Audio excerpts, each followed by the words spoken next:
इतने चमत्कार उस राजे को, फिरौन को दिखाए। पहले सांप का, लाठी का सांप बन जाना, हाथ कोड़ी हो जाना,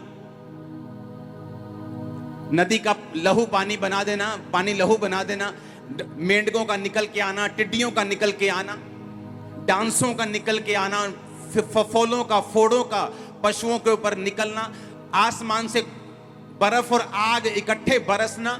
इस तरह के कई तरह के परमेश्वर ने चमत्कार उनको दिखाए। मालूम है क्यों दिखाए? परमेश्वर 2-4 दिखा सकता था, लेकिन इतने मिरेकल परमेश्वर ने फिरौन को क्यों दिखाए? और बाइबल कहती है बार बार फिरौन के मन को कठोर परमेश्वर कर देता था। हर बार वो चमत्कार देख के बोलता था, हाँ मैं अब की बार इन लोगों को आजाद कर दूंगा। और जैसे ही फिर से वो हटती थी बीमारी, बोलता कि नहीं, इनको मैं आजाद नहीं करूंगा। परमेश्वर ने कहा मैंने जानबूझ के उनके मनों को कठोर कर दिया। कारण पता क्या था? कारण था डिलीवरेंस। कारण था परमेश्वर अपने लोगों को आजाद करना चाहता था। आप बोलोगे ये कैसे?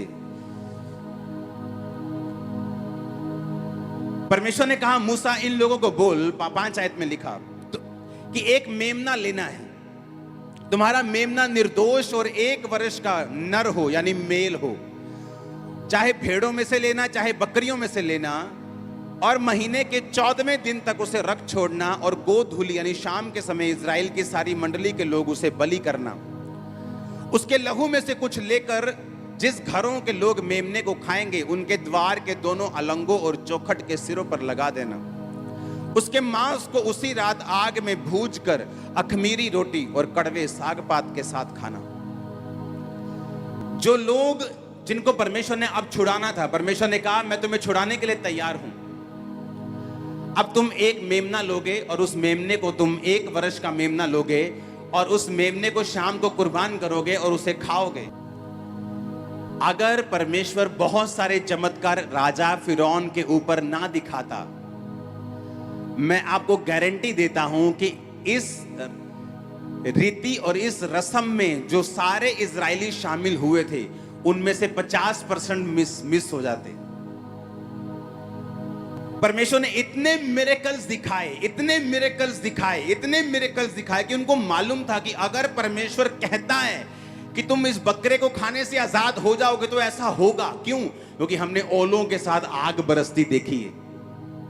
हमने देखा जब अंधेरा हुआ तो हमारी बस्ती में अंधेरा नहीं हुआ, लेकिन पूरे मिस्र में अंधेरा हो गया।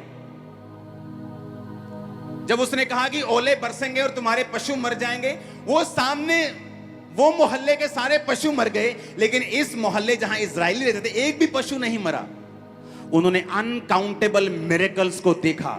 उन्हें मालूम था कि मूसा सच्चा दास है और यहोवा सच्चा परमेश्वर है, और जो ये हो कहेगा वो होगा। और तब मुझे समझ आया कि क्यों परमेश्वर ने इतने मिरेकल्स दिखाए और बार बार राजा के मन को कठोर किया। क्योंकि परमेश्वर को मालूम था कि अगर मैं एकदम से इनको बोलूंगा कि सारे जने मेमना खाओ, उस रात बहुत से लोग दारू पीने में चले जाएंगे। बहुत से लोग बोले ये क्या बकवास कर रहा है मूसा, ये क्या मेमना शेमना खाने के लिए बोल रहा है, हम नहीं आएंगे। और जो बिलीव करते वो छूट जाते और आधे पीछे